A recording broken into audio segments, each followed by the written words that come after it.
Welcome back to the Atlanta Music Critic Channel, where we dive deep into the music world with some of the most fascinating artists of our time. Today, AMC creator William Ford has the immense pleasure of sitting down, once again, with a conductor who truly embodies the passion, intellect, and versatility of classical music, Vasily Petrenko. If you've ever seen him on the podium, you know exactly what I mean when I talk about his energy. It's electric. But beyond the dynamic presence, what sets Vasily apart is his remarkable erudition and an almost encyclopedic depth of knowledge about music and the orchestral art form. In this conversation, Vasily shares insights that I think will surprise and inspire you.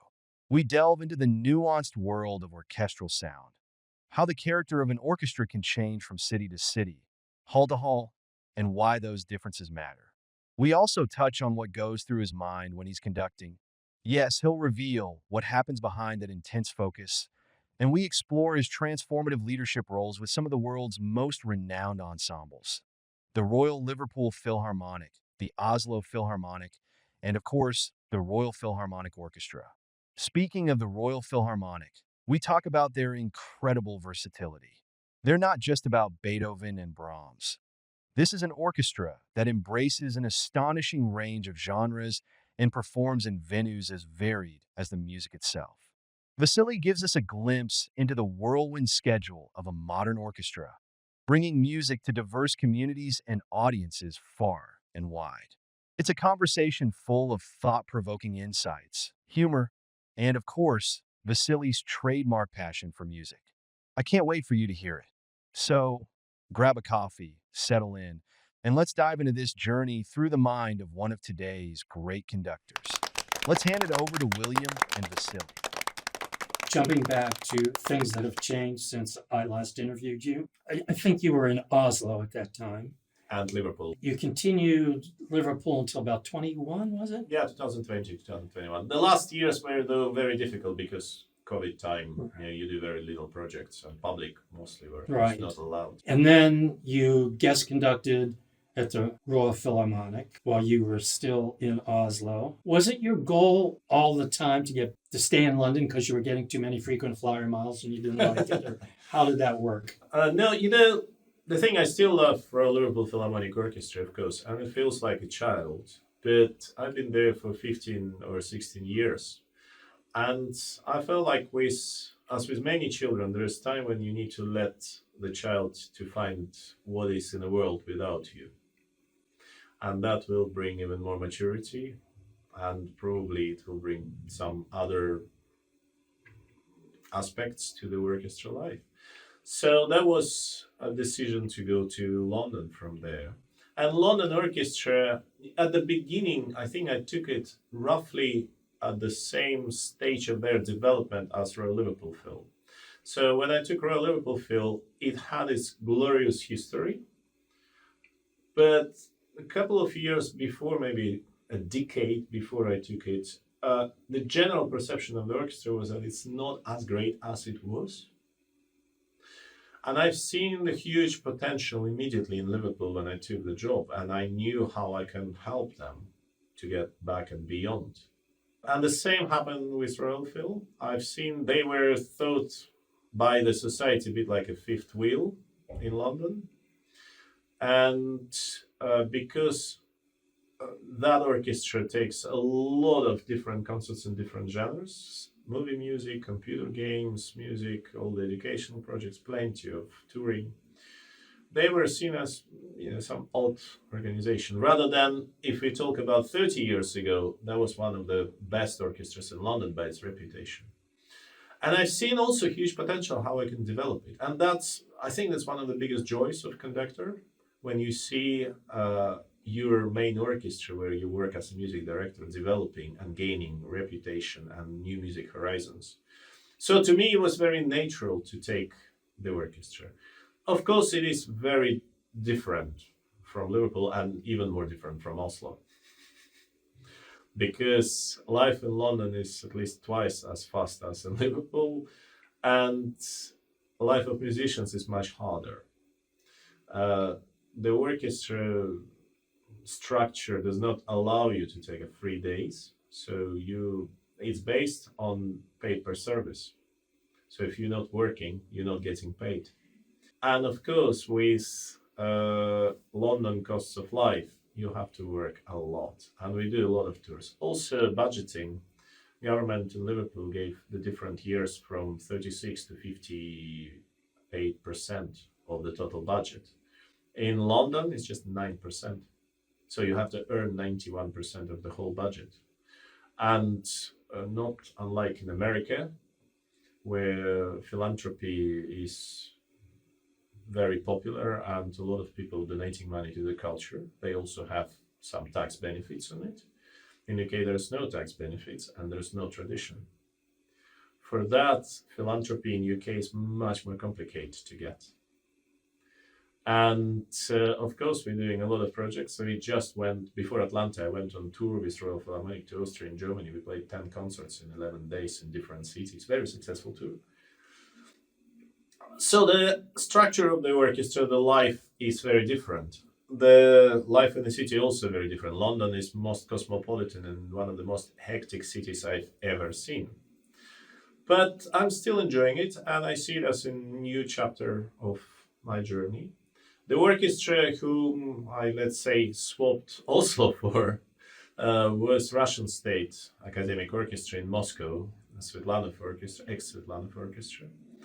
And it was going very, very well for 2 years. We did a lot of programs, we had a lot of plans, we had a lot of tours, but then the war started and I couldn't see myself conducting there at the time.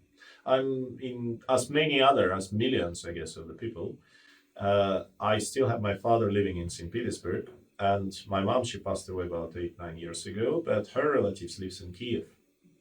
And there's many, many families who have relatives on both sides of the border, on both sides of the conflict. And it's not an easy choice. We still talk to each other. We still regularly writing to each other letters and the other things. But unfortunately, I was needed to leave this orchestra in Moscow. Is there a chance you could go back to Russia when there's not like an official ban on No, there's Petrenko? no official ban, absolutely. And I think it's my duty when the war is over to go back and to bring the culture back. Because I think people who suffer the most is public. There's majority of the artists and the stars who are just not coming. And of course, people from Russia cannot travel to hear the concerts abroad. Most of the people. And for that, I feel like we are obliged, once the war is over, to bring it back. Culture is something what can bring us together, what can stitch the gaps. It's something what is in the core of society. And if we know the culture of each other, if we understand it better, then we understand each other better. And this is, I think, what is one of the main duties also in Europe, because Europe as a continent has many different nationalities, many immigrants right now, many refugees. And I think what can unite all those elements of society is culture, the core European culture, which is at the heart of Europe. And unfortunately, not every politician understands it, but I think society needs it, because then we have some anchor on which we can put many other things anchored. And the same, I believe, is required in Russia. But only after the guns are stopping. Required in the US also, by the way. Probably in US. Yes. Well, next week I'm in DC. Looking forward. Haven't been there for many years. In Kennedy Center. Yeah. You're doing the national? Yeah, National Orchestra. Do you know Noseda? Yeah, I know John Andrea very well. Yeah, he's been in St. Petersburg for years at his early career, and we won the same competition in Spain at the different years. So we know each other very well, and he's had a tremendous impact on that orchestra. I know. And last time, not just on that, I think in Torino he did a very good job with Opera di Torino. And also, last time we've seen each other was in Georgia, in Sinandali. Not Georgia in states, right. Georgia in Caucasus. In Sinandali, there's a relatively new music festival, which is also a great example. They form an orchestra which contains of the young musicians from Georgia, Armenia, Azerbaijan, Kazakhstan, Iran, Turkey, Ukraine, Russia, and Belarus. And all those young musicians perform in a concert without any troubles, without any hate to each other, and showing an example that working together can be much more productive than hating each other. It's much like Barenboim's It is East-West in, Divan. in some ways, yes, but Barenboim, they are performing in Berlin and in Europe, rather than this orchestra performing in the region, and that's, I think, quite a big difference. I see you have the Belshazzar's Feast score here. Do you usually conduct from a score? Yes.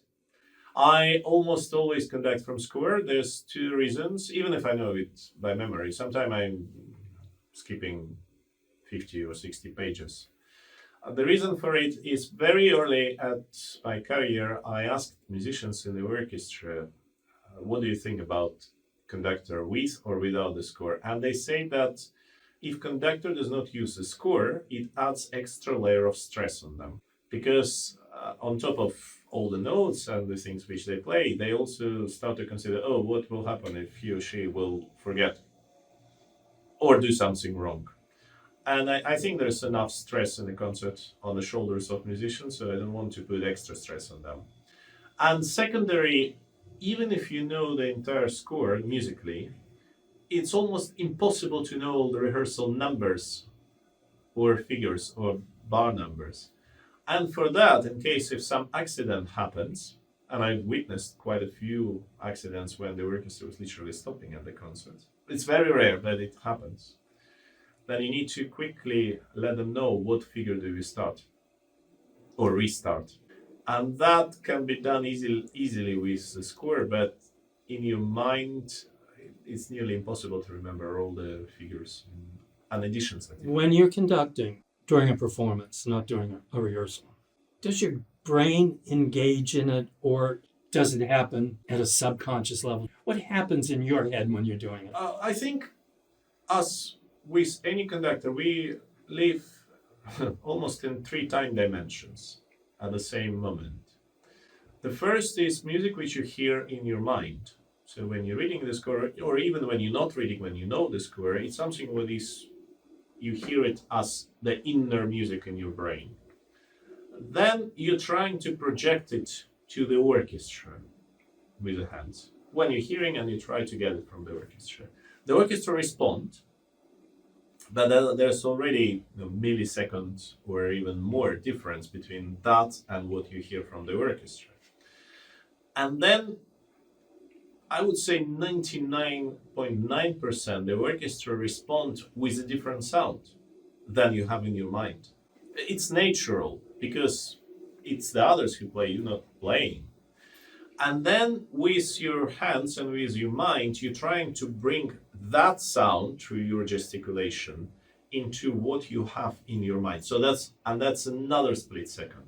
So all that is like 3 constant layers of time which you need to go through in a concert. For that, of course, I don't think you can do without your brain engaged. I think you need to be engaged all the time. Then another question is how much you're controlling of all that. And I think that there's a very important balance which you need to have. So partially, of course, you need to anticipate, and ideally it's like in any other profession, it's very good when you correct the mistakes, but it's even better when you prevent mistakes. And for that, you of course need to be in control, but you also need to let it go on emotional level. You need to let the music speak on its own on emotional level. Otherwise, it will be very technical performance. So it is a combination of both. I personally, even with a piece which I'm doing many times, sometime in the same year, Tchaikovsky Violin Concerto, for instance, which we've done with Julia Fischer now on tour quite a few times, and also done maybe in this season in 24-25, I already conducted Tchaikovsky Violin Concerto probably about 25 times in the different parts of the world. And even with that piece, I'm always trying to resist that while hands are moving, music is sounding, but you're thinking about your dinner. So that I'm not allowing myself.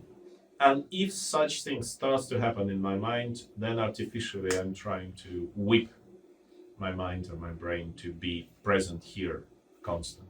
Are there people that influence you after you've done a performance? If somebody said to you, "Oh, Jesus, that second movement was really bad. You went too fast. You went too slow." What, does anybody influence you that way? No, I think first of all, we performers, we know better than anyone how was a performance. From within, you always know it better than from the outside. Uh, Regarding the respect which I have, because being confident is one story, but you need to be confident but also respectful.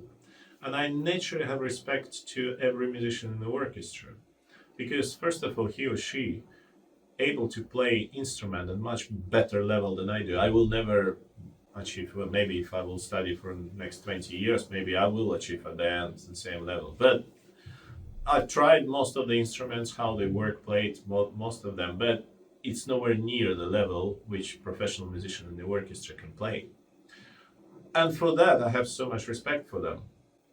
And also, baton does not give any sound. It's people who play.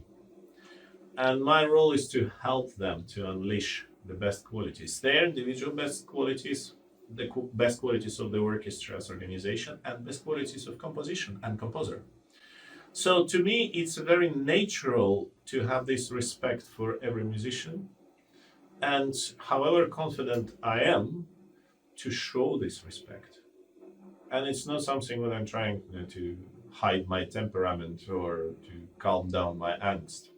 No, no, we all people, and I think it's related to what Sir George Scholti said me many years ago. He went in St. Petersburg. I came to his rehearsal and concert with St. Petersburg Phil and asked him a stupid question: "What will you give me as advice for the young conductor?" And he looked at me and said, "I wish music always will be your hobby." And he's right. It has to be your hobby. Once it becomes profession rather than hobby, it's better to do something. I sort of relate that to a question I ask a lot of people. Do you listen to classical music yourself? Yeah. And some people say no. And to me, that's when it has become a business for them. Well, maybe people get tired from their making music. I listen as much as I can. I listen. Unfortunately, it's only live. It's only possible in a very big cities. So London, in that sense, is very good because you can come to this or that concert. But there's another problem of free time. And here in America, look at Atlanta. I'm performing with Atlanta Symphony. What else regarding classical music goes on in the city? Not much. It's highly unlikely that there will be another 2 or 3 orchestras visiting the city and performing concerts. Right. So I think in US, probably New York, maybe Boston, Washington, those territories where you can see several orchestras performing at the same time. In Europe, it's a bit easier because of the space. In smaller territories, you can travel from one city to another within an hour or two, and then you can see something else. But no, I always trying to get as many performances as I can live because, first of all, for me it's interesting. I'm just curious. That's another quality which I think is very important for a musician, especially in the orchestra: curiosity. Because it's very easy to get this behemoth skin and then not being curious about anything else than you have been playing for the last 15 or 20 years. This curiosity of discovery the new pieces of music or rediscovering of the well-known compositions with some different edges, different angles, different interpretations. This is vital for any musician. So I personally like to listen. Nowadays, it's so easy. You just go with 2 clicks on your fingertips and you have God knows how many recording of the piece. I always think that an orchestra sound is really tied to the room in which it's playing. So if I hear the Atlanta Symphony in Carnegie Hall, it's a very different experience than hearing it here. Setting that issue aside, Is there a difference in the sound between Liverpool, Oslo, and the Royal Philharmonic? It is. It is definitely between British orchestras and Norwegian orchestra. Definitely. Because every orchestra, in my point of view, in some ways reflects mentality of the place where they stationed. And mentality of Oslo is very different from British mentality. So there are difference in how they perceive the music. But I think because I worked with all of them, there's a lot of similarities, obviously. Regarding the halls, look, the luxury which Royal Liverpool Phil have is to rehearse in the hall where you perform. Royal Philharmonic Orchestra have only dress rehearsal there. And as other London orchestras, we rehearse God knows where.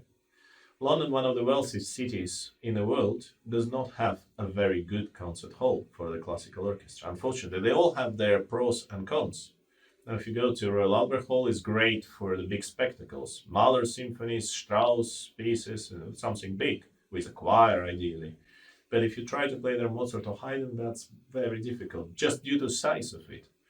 Royal Festival Hall also have acoustical issues, and those pieces which are possible in Royal Albert Hall sometimes not possible in Royal Festival Hall because it's not big enough acoustically. And then the orchestra performs in Cadogan Hall, which is smaller. So anything beyond Brahms there is already very, very loud. London Symphony performs in Barbican, which is also far from being ideal acoustically. There was for years this idea and initiative to build a new and great concert hall in London, which is now dumped completely by the government and by the others. So who knows when and how it will happen. But all London orchestras are forced to rehearse in much smaller rooms and then be on the dress rehearsal on the day, 3 hours before the concert in the hall. Which means, even if you want, ideally you should not play the piece through in full volume. Because in 3 hours, wind players will have no lips and they will have plenty of problems and strings will be tired. So this fatigue factor is also important. And then we actually do Royal Philharmonic. We do much more concerts abroad on tour rather than in London. So then you travel and every day there's a new hall. And I think that's a good challenge for the orchestra, but you can also use it as a very good development tool. Every hall will require, and as we did just now, last 2 weeks, require some tweaks regarding volume of certain instruments, regarding the length of certain notes, regarding articulation, regarding many things. And for that, the orchestra can be very good educated through playing in such different halls. So I think, yes, of course, ideally orchestras belongs to the hall where they rehearse or perform, but it's not always the case. How many weekends or concerts are you in Royal Philharmonic? Well, that's another part of the story. Now, Royal Liverpool Phil have a week structure, the working. So there's Monday, Tuesday, Wednesday rehearsals, or Tuesday, Wednesday rehearsals, then Thursday, Friday, and Sunday concerts, most of the time. Royal Philharmonic have none of such. Any day. There's 2 days of rehearsals and then one concert. And it does not connect it to weekend, weekdays. It connects sometimes to the tours which we do after, sometimes it connects to the wish of the hall to accommodate us. So there's no week structure. We perform by the days structure. I'm doing about 10 to 12 concerts in London with them and probably about 60 abroad. So we just a year ago we were in the large American tour. The next one is in January 2026. We will be around. We actually last one in January we performed in Athens here. Next, I don't have the full schedule for the next tour, but we also will be around, and hopefully we'll be in Georgia as well. But yes, we do a lot of tours and a lot of time on the road. Do you help guide what the programming is going to be like for the whole season, or do you only have the classical part? And I do the classical part, of course. supervising concerts in Cadogan Hall, which are on the smaller scale. And that's where we can try some younger conductors, younger performers, and that's where we can try some of the new compositions more than at the big halls. I'm totally in control of the programming in Royal Albert Hall and Royal Festival Hall.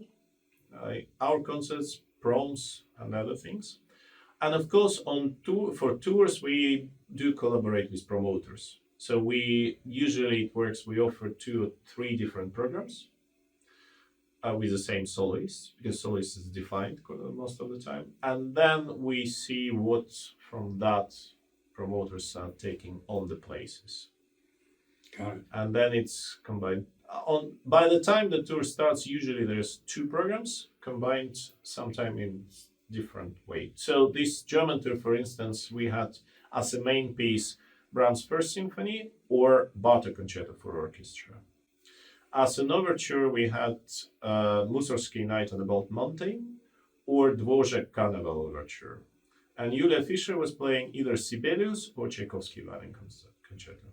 And all those pieces, they were in different combinations. I would say that Royal Philharmonic I definitely less free in programming there than I was in Liverpool or in Oslo. Definitely. But I'm trying to do my best, and I'm trying to, Bartok Concerto for Orchestra, for instance, also it's popular, but not mainstream piece. We just played before the tour. There was complete sold out concert in Royal Festival Hall Berg, 3 orchestra pieces, Opus 6, which is the first 12 tonal music. Then Beethoven Emperor Concerto, 5th Concerto, and The Rite of Spring in the second half. So again, popular, but it's not Tchaikovsky 5 or Beethoven 5. So I'm trying always to bring something which will be a little bit off the main rails.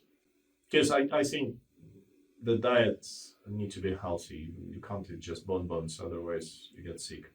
On that moment.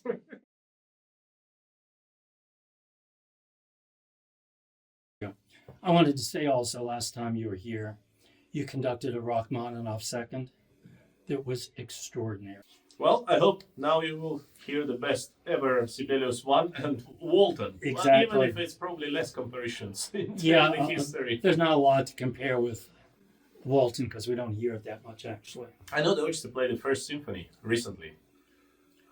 Yeah. Walton, Yeah. they told me. Which is, I love to do this piece, and I've done, I think, Cleveland premiere of the piece recently again. We know Elgar and Britain, probably. Yeah. Next. But Walton is not that familiar to American audiences. I think William Walton and Ray Vaughan Williams, those 2 probably less familiar for American audience, but not just American. I think for anyone outside of UK.